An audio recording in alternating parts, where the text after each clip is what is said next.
Nissan magnet டெக்னா plus turbo CBT வேரியன்ட்ல sports மோட்னு ஒரு mode இருக்கு. அந்த மோடு வந்து பெர்ஃபெக்டா ஒர்க் ஆகுதா இல்லையான்றதை நம்ம இப்ப சொல்லலாம். இப்போதான் ஃபர்ஸ்ட் டைம் என் சேனலுக்கு வரீங்கன்னா, நான் தான் அஹமத். வீலாக், ஆட்டோமொபைல் அண்ட் டிஐவை பத்தி நிறைய வீடியோஸ் கண்டினியூஸா போஸ்ட் பண்ணிட்டு இருக்கேன். மறக்காம சப்ஸ்கிரைப் பண்ணிட்டு பாருங்க, லைக் அண்ட் ஷேரும் பண்ணுங்க. ஸ்போர்ட் மோடோட நாப் எங்க இருக்கும்னா, நம்ம கீர் நாபோட கீழே இந்த பின்னாடி இருக்கும். கொஞ்சம் இந்த இடத்துல வந்து கொஞ்சம் அன்கம்ஃபர்டபுளா இருக்கும், பட் ஆனா பழகிடுச்சுன்னா ரொம்ப ஈஸியா இருக்கும். ஸ்போர்ட்ஸ் மோட ஆன் பண்ணா எங்க காட்டும்னா கிளஸ்டர்ல காட்டும். ஆன் பண்ணிட்டு நான் நார்மல் க்ரூசிங் தான் பண்ணிட்டு இருக்கேன். இப்போ மேல ஸ்போர்ட்ஸ் இருக்கா. ஓகே, இப்போ வந்து நான் சும்மா லைட்டா ஆக்சிலரேட் பண்றேன். ஒரு மாதிரி புஷ்ன்னு போற மாதிரி ஒரு ஃபீல் இருக்கும். ஓகேவா, ஸ்போர்ட்ஸ் மோடுன்றனால.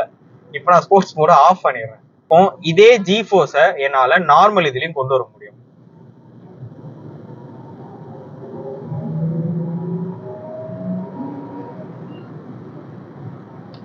இந்த ஃபீல் வந்து எனக்கு மட்டும் தான் இருக்கான்னு என்னன்னு தெரியல. ஏன்னா ஸ்போர்ட்ஸ் மோடுன்றது வந்து வெறும் கிளஸ்டருக்கு மட்டும் தானா, இல்ல ரியல் லைஃப்ல உங்களுக்கு அதோட எக்ஸ்பீரியன்ஸ் தெரியுமான்றது தெரியல. மேக்னெட் சிவிடி டர்போ வேரியன்ட் வச்சிருக்கவங்களுக்கு ஸ்போர்ட்ஸ் மோட் போட்டதுக்கு அப்புறம் பெர்ஃபார்மன்ஸ் தெரியுது தெரியலன்றது கமெண்ட்ல சொல்லுங்க.